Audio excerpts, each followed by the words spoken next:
जय Shri Krishna, Radhe Govind. Welcome back to Kanhamrit. तो आज की वीडियो में बात करने वाले हैं ज्येष्ठ मास के शुक्ल पक्ष की पूर्णिमा तिथि के बारे में, जिसका अपने आप में बहुत अधिक महत्व है। देखिए, वैसे तो हर पूर्णिमा का अपना एक अलग महत्व होता है। हर पूर्णिमा पर व्रत करना, स्नान करना, दान करना बहुत बहुत ज्यादा पुण्य की प्राप्ति हमें होती है। पर ज्येष्ठ मास की पूर्णिमा सभी पूर्णिमाओं से थोड़ी डिफरेंट है। और ऐसा क्यों है, इस वीडियो में आपको यही जानने को मिलेगा। इस दिन हमें क्या करना चाहिए, क्या नहीं करना चाहिए, कैसे भगवान की सेवा करनी चाहिए, पूर्णिमा की तिथि इतनी विशेष क्यों है, इस दिन हमें चंद्र देव का पूजन कैसे करना है, इस बार साल 2025 में पूर्णिमा का व्रत कब करना है, स्नान दान कब करना है, और पूर्णिमा से रिलेटेड जितने भी आप लोगों के मन में प्रश्न रहते हैं, उन सभी के उत्तर आज आपको इस वीडियो में मिलने वाले हैं। वीडियो बहुत ज्यादा इन्फॉर्मेटिव होने वाली है, इसीलिए अगर अभी तक आप लोगों ने चैनल को सब्सक्राइब नहीं किया है तो सब्सक्राइब करके पहले बेल आइकन जरूर प्रेस कर दीजिए, ताकि आने वाले सभी न्यू वीडियोस के नोटिफिकेशंस भी आपको मिलते रहें। चलिए आज की वीडियो हम शुरू करते हैं। देखिए, आपको पता है जगन्नाथपुरी में हमारे भगवान श्री जगन्नाथ जी, बलदेव जी और सुभद्रा मैया विराजमान है, जिन्हें कलयुग के देव कहा जाता है। पूरे साल भर में उन्हें सिर्फ एक बार स्नान कराया जाता है, जिसे हम लोग स्नान यात्रा कहते हैं। और ये कार्य किया जाता है, ये जो स्नान यात्रा है ये होती है ज्येष्ठ मास की पूर्णिमा को, यानी कि यही जो पूर्णिमा अब बस आने ही वाली है। इस दिन भगवान जगन्नाथ, बलदेव जी, सुभद्रा जी इतना स्नान कर लेते, क्योंकि साल भर उन्हें स्नान नहीं करवाया जाता है, तो वो इतना स्नान कर लेते हैं कि वे बीमार ही पड़ जाते हैं। और 15 दिनों के लिए दर्शन जो है वो बंद हो जाते हैं। 15 दिन तक भगवान का उपचार चलता है, क्योंकि वे बीमार हो गए हैं। उसके बाद फिर पर्व मनाया जाता है, वापस से वे मंदिर में विराजमान होते हैं, फिर रथ यात्रा होती है और इस प्रकार से पूरा सेलिब्रेशन होता है। बहुत धूमधाम से जगन्नाथपुरी में ये स्नान यात्रा और रथ यात्रा का फेस्टिवल मनाया जाता है। तो ये ज्येष्ठ पूर्णिमा की सबसे बड़ी विशेषता है। अगर आप वृंदावन में भी देखोगे तो वृंदावन में भी जितने भी प्राचीन ठाकुर जी हैं, अगर आप दर्शन करने जाओगे, श्री राधा रमन जी, श्री श्याम सुंदर जी, श्री मदन मोहन जी, जहां भी आप लोग दर्शन करने जाओगे तो आप पाओगे कि वहां पर भी भगवान का जेठाभिषेक किया जाता है ज्येष्ठ पूर्णिमा पर, जो कि सुबह के समय पर होता है। भगवान को नौका विहार करवाया जाता है, फुहारे की सेवा की जाती है। तो ये चीजें बहुत विशेष होती है। देखिए, इस दिन हमें अपने घर पर भी ठाकुर जी की विशेष सेवा करनी है, और वो विशेष सेवा हमें ये करनी है कि हमें इस दिन ठाकुर जी को नौका विहार करवाना है। जैसे अगर आप लोग यमुना जी का निर्माण कर सकते हैं, तो एक बड़े से पात्र में आप यमुना जी का निर्माण कीजिए, यमुना जल रखिए, भाव रखिए कि यमुना जी का निर्माण आपने किया है, सुंदर सुंदर पुष्प और सारी चीजें आप उसमें डालिए, ठीक है, सुगंधित सारी चीजें आप उसमें डालिए। उसके बाद पे ठाकुर जी को उस जल में आपको स्नान करवाना है। अगर फुहारे हो तो बहुत अच्छा, जैसे हम राधा रमन जी में जाते हैं, वृंदावन में कहीं भी, तो फुहारे चलते रहते हैं, मतलब लाल जू के ऊपर ही फुहारे चलते हैं, भीने भीने फुहारों से वे भीगते रहते हैं। तो इस प्रकार अगर घर पे संभव है तो फुहारे की सेवा करनी चाहिए। नौका विहार भगवान को अवश्य ही करवाना चाहिए। वैसे तो पूरे ज्येष्ठ के मास में ही करवाया जाता है, क्योंकि ताप बहुत अधिक होता है, तो ताप से निवारण के लिए भगवान को नौका विहार करवाइए। अगर नौका विहार या फुहारे की सेवा आपसे संभव नहीं हो पाती है, तो फिर एक पात्र में जल भरकर ठाकुर जी को उसमें बैठाइए, जिसमें कमर तक ठाकुर जी के जल रहेगा और ऊपर ठाकुर जी नॉर्मल रहेंगे, ठीक है। उनको एक बहुत ही आप हल्की सी पोशाक भी धारण करवा सकते हो। इस प्रकार से हमें सेवा करनी चाहिए। शाम के समय तो नौका विहार हमें अवश्य ही करवाना चाहिए। अब जो जेठा स्नान किया जाता है, जिसे जेठा अभिषेक कहते हैं, वो ऐसा होता है कि एक दिन पहले, जिस दिन पूर्णिमा है जेठ मास की, उसके एक दिन पहले रात्रि में मिट्टी का एक पात्र लीजिए, उसको जल से भर दीजिए, उसमें केसर, सुगंधित पुष्प, इत्र, ये सारी चीजें, चंदन आप डाल दीजिए, जो भी पुष्प, मूंगा के पुष्प या जो भी आपको मिलते हैं, ये सभी उसमें डाल के उसको ढककर रख दीजिए। फिर एक पात्र में षटकोण बनाइए, षटकोण के ऊपर ठाकुर जी को विराजमान कीजिए। देखिए, वैसे तो रोज हम ठाकुर जी को जो नॉर्मल जल होता है उससे स्नान करवाते हैं, रात के जल से स्नान नहीं करवाते, लेकिन जेठा अभिषेक में रात का जो रखा हुआ जल था, जो हमने मिट्टी के पात्र में रखा है, उसी से फिर हमें अब सुबह ठाकुर जी का अभिषेक करना है। इसे कहते हैं जेठा अभिषेक। ये भी हम सभी को घर में अवश्य ही करना चाहिए। आपके यहाँ शालिग्राम की सेवा है, निताई गौरांग की सेवा है, युगल चोड़ी सरकार है, लड्डू गोपाल है, जिनकी भी आप सेवा करते हैं, उनका जेठा अभिषेक आपको इस दिन अवश्य ही करवाना चाहिए। शाम के समय नौका विहार का भी जो है भगवान की लीला अवश्य ही करनी चाहिए। तो ये तो महत्व था हमारे ठाकुर जी के लिए इस पूर्णिमा का।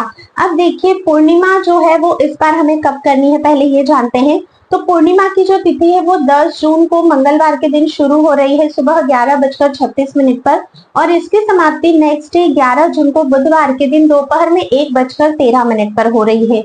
अब देखिए हम जो सत्यनारायण भगवान का व्रत करते हैं, पूर्णिमा का व्रत करते हैं, या जो वट सावित्री का व्रत किया जाता है पूर्णिमा तिथि पर, वो सभी कुछ हमें 10 तारीख को करना है, क्योंकि हमें इस दिन जो तिथि मिल रही है वो हमें पूर्णिमा की मिल रही है।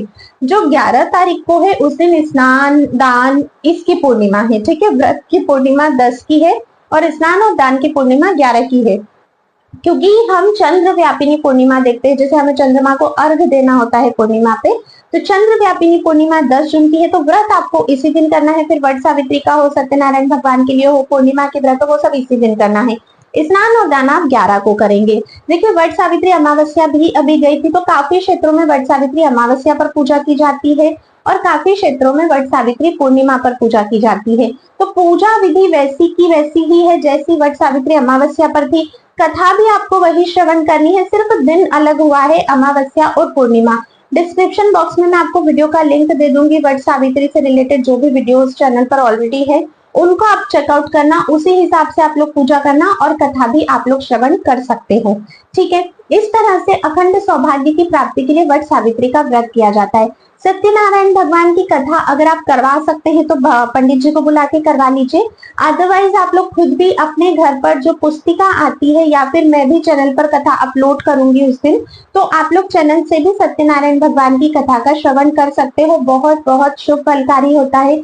भगवान विष्णु के सत्यनारायण रूप की इस दिन पूजा की जाती है। इस दिन भगवान शिव की भी पूजा की जाती है, तो पास में जहाँ भी शिवालय है वहां पर जाकर भोलेनाथ का जलाभिषेक आपको अवश्य ही करना चाहिए। पीपल वृक्ष की पूजा आपको अवश्य ही करनी चाहिए।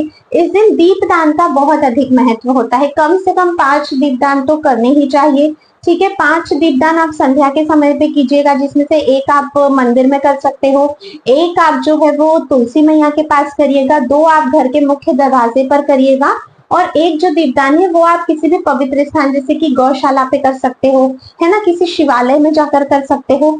इस प्रकार से आपको दीपदान करने हैं, क्योंकि पूर्णिमा पर दीपदान का बहुत अधिक महत्व होता है। कहते हैं माता लक्ष्मी अपने अष्ट स्वरूपों में इस दिन विराजमान रहती है, और जो भी प्रेम से माता लक्ष्मी की पूजा करते हैं पूर्णिमा के दिन, उनके घर में माता लक्ष्मी अखंड वास करती है। तो अपने घर की दहलीज को सुबह ही आपको बहुत अच्छे से साफ स्वच्छ कर लेना है। माता लक्ष्मी के आगमन के लिए बहुत अच्छे से सजा लेना है। चाहे तो घर में सरसों के दाने भी आप लोग छिड़क सकते हो, ठीक है। शाम के समय माता लक्ष्मी के लिए भी आपको, जो घर के मुख्य द्वार पे हमने 2 दीप जलाए हैं, वो माता लक्ष्मी के स्वागत के ही दीपदान हम लोगों ने किए हैं। इस दिन खीर बनाने का विशेष महत्व होता है। शाम या सुबह, जैसे सुबह आप लोग बनाते हो तो लक्ष्मी नारायण को भोग लग जाता है, और शाम के समय भी, क्योंकि चंद्रमा की रोशनी बहुत प्रबल होती है, 16 कलाओं से पूर्ण होती है, तो शाम के समय खीर बनाने का भी महत्व होता है। शाम को हमें इस दिन चंद्रमा को अर्घ जरूर देना है, आप व्रत करते हो या व्रत नहीं भी करते हो। चंद्रोदय का जो समय है वो है शाम को 6:36 पर। एकदम जब चंद्र उदय होता है ना, तब अगर हम लोग चंद्रमा को अर्घ देते हैं तो सर्वोत्तम होता है। उसके लिए आप लोग एक कलश ले लीजिएगा। कलश में आप थोड़ा सा गंगा जल, थोड़ा सा कच्चा दूध, थोड़ा सा जल, अक्षत जिसमें चावल जो है खंडित नहीं होने चाहिए, और चीनी, ये मिलाकर आप चंद्रमा को अर्घ दीजिएगा। तो इस तरह से हमें पूर्णिमा पर पूजा करनी होती है। अब कौन से ऐसे कार्य है जो नहीं करने चाहिए, तो देखिए काले रंग के वस्त्र पूर्णिमा पर नहीं धारण किए जाते। या तो आप सफेद रंग के वस्त्र धारण कर सकते हो, या फिर लाल। कहते हैं अगर काला रंग आप लोग पहनते हो तो जितनी भी नेगेटिव वाइब्रेशंस होती है वे सभी आपके बॉडी को घेर लेती है। तो ब्लैक कलर के ड्रेसेस आपको अवॉइड करने हैं। लड्डू गोपाल को भी इस दिन हमें हल्की पोशाक पहनानी है, क्योंकि गर्मी का मौसम होता है, तो हल्की पोशाक पहनाइएगा। फूलों से उनका बहुत अच्छे तरीके से आपको श्रृंगार करना है। पूर्णिमा के दिन नेल्स कट करना, हेयर कट करना, ये ऐसे कार्य भी हमें अवॉइड करने चाहिए। घर में इस दिन हमें अंधेरा नहीं रखना चाहिए, स्पेशली संध्या के समय में घर में रोशनी अच्छे तरह से होनी चाहिए, क्योंकि माता लक्ष्मी हमारे घर पर इस दिन आती है, ठीक है। आप चाहे तो दीपों से रोशनी कर सकते हैं, आप चाहे तो लाइट्स लगा सकते हैं, जो भी है, पर घर के किसी भी कोने में अंधेरा इस दिन नहीं होना चाहिए, ठीक है। इस दिन आप लोगों को चंद्रमा का दर्शन अवश्य ही करना चाहिए। काफी सारे ऐसे लोग हैं जो सिर्फ शरद पूर्णिमा पे ही चंद्रमा का दर्शन करते हैं, तो ऐसा नहीं होता है। हमें हर पूर्णिमा पे चंद्रदेव के दर्शन करने चाहिए। पॉसिबल हो सके तो उन्हें अर्घ भी अवश्य ही देना चाहिए। व्रत आप लोग जिस भी प्रकार से हर पूर्णिमा पर करते हो उसी प्रकार से आप लोगों को व्रत करना है, जैसा भी नियम आपने लिया है। पारण के समय जिस भी महाप्रसाद से या जिस भी प्रसाद से आप लोग पारण करते हैं वैसा ही आपको कंटिन्यू करना है। व्रत में चेंजेस नहीं है। अगर आप नया व्रत शुरू करना चाहते हो पूर्णिमा का, तो भी आप इस पूर्णिमा से नया व्रत जो है वो शुरू कर सकते हो, ठीक है। और फिर पहली बार जैसे आप व्रत करने का नियम लेते हो उसी प्रकार से आपको नियम निभाने चाहिए। इस दिन ठाकुर जी को, स्पेशली हमारे लड्डू गोपाल को, हमें आम का भोग लगाना चाहिए, क्योंकि आम के भोग का विशेष और विशेष महत्व है पूर्णिमा तिथि पर। तो आप लोग आम का भोग अवश्य ही भगवान को लगाइएगा, ठीक है। इसके अलावा आप लोग खीर का भोग मॉर्निंग में लगा सकते हैं, पंजीरी का भोग लगा सकते हैं, और फिर जो भी घर में रसोई है उसका भोग आपको भगवान को अवश्य ही धारण करवाना है।